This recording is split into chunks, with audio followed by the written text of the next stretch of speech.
Hi, everybody. The holiday seasons are upon us, and Thanksgiving is right around the corner, which means you're going to have to deal with your dysfunctional family. But it's okay, because I'm going to tell you how to handle those less than desirable family members that we put up with every year. First is the creepy pervert uncle.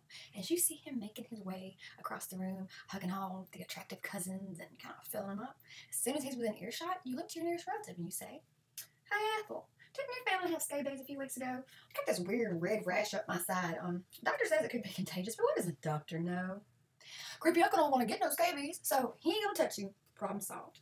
The next relative we have is usually the wife of creepy uncle, or she could be, a sister. She's pity me, everybody feels sorry for me, and you always approach her and you, "Aunt May, I haven't seen you in so long. How have you been?" To which she usually replies something like, "Not good, honey, not good at all. I done got the gout again in my foot. Threw my back out. My dog's sick, and my best friend done moved to Florida. Bless her heart." To which you reply, "Now, the key here is to stay positive, show no mercy and no pity. Gout? That's all that is. I thought you had to have your foot amputated or something. Just lay off the red meat, you'll be fine. Your dog's sick? I hate to hear that. My dog got run over. You throw your back out? Well, I can see you're up and going now. That's wonderful. Thankfully, it wasn't your hip. Your best friend lives in Florida? That's awesome. My best friend lives in some crappy town in Texas. You're going to have so much fun when you visit her. Isn't it a good day to be alive?" And then she's going to realize she ain't getting no pity, and she's going to mosey on over to somebody else to get it. Save you the trouble. The next relative is the know-it-all sister-in-law cousin. She's a mom too. She has kids. She's so hip. She changed her name in college to make it sound more fancy. Even though her name's Bethany, I'm not calling her Bethany. But we all have that cousin, the one who's always undermining you. "You feed your kid french fries? No, we only eat locally grown, organic, gluten-free. And they go to public school? No, my kids get the best education. They go to Our Lady of the Enchanted Forest, Secret Heart of the Double Love First Presbyterian Learning Center. That's the Lady Love Center for short." To which you reply, very enthusiastically, "I love what you're doing with your children, Bethany." The way that Henry threw his fork across the table and almost hit Aunt May in the eye. Athletic there. You've been working with him. He is a true athlete. I can tell you've been working with him. Yeah. And the way Madison told Grandma to go to hell earlier, she said it with such passion and conviction. I bet self-expression is big in the curriculum at the vagina school you speak of. Oh, and my children are terrified of playing with your children, but I assure you it's only because yours is so much more socially advanced than mine.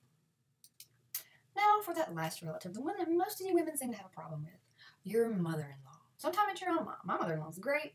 My mom don't bother me much about it. It's good. But they're always undermining your parenting and making you feel like you are less. So I'm going to tell you a nice way to handle it. You just tell her, "You have done a phenomenal job raising your child. So phenomenal, in fact, that the adult they have become would never allow my unconventional parenting methods to ruin your precious grandchildren.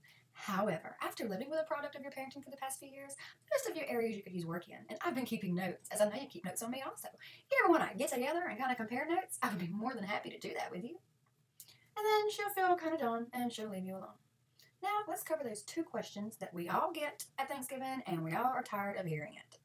The first question, are you having more? When are you having more? Or when are you going to start having babies? There's three responses for this. One, if you're not trying at all and you don't want any more, you just tell them. I am very happy with the size of my family. However, if a high-grade nerve medication becomes more easily available to me and marijuana becomes legal in my state, or I can have a higher tolerance for alcohol, then I may consider having one more. If you're trying very hard to conceive, you tell them, when Jupiter and Mars align in the house of Aquarius, when my cervical mucus is the consistency of egg white, whenever I found the perfect ovulation window and I am at the perfect temperature to conceive, and whenever the planets align and this miracle happens and then 9 months later I squirt out a baby, and then we will have one. Thank you for that painful reminder. They'll leave you alone. Nobody wants to deal with your problems. Then, if you don't care, just be outright with them. Like, hey, whenever we get it on and it takes, don't have another one. Now the last question.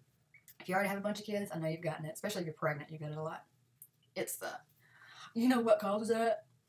Two options here. One, play dumb. Just tell her. No. Do you? Can you tell us? Nobody wants to give you sex education at Thanksgiving dinner, so they'll leave you alone. Second option is to have fun with it. Just tell them, "Yes, we got curious and we decided to Google it. Who knew that sharing a toothbrush and a toilet would cause such beautiful miracles? What if it was harder to get pregnant back before indoor plumbing? But don't you worry about my uterus, because we no longer share a toothbrush and he goes to the bathroom in the yard." And if they think you're stupid, they'll leave you alone. So everybody, enjoy your dysfunctional family, even the idiot ones, and have a little fun with them. And be safe and have a very, very, very happy Thanksgiving.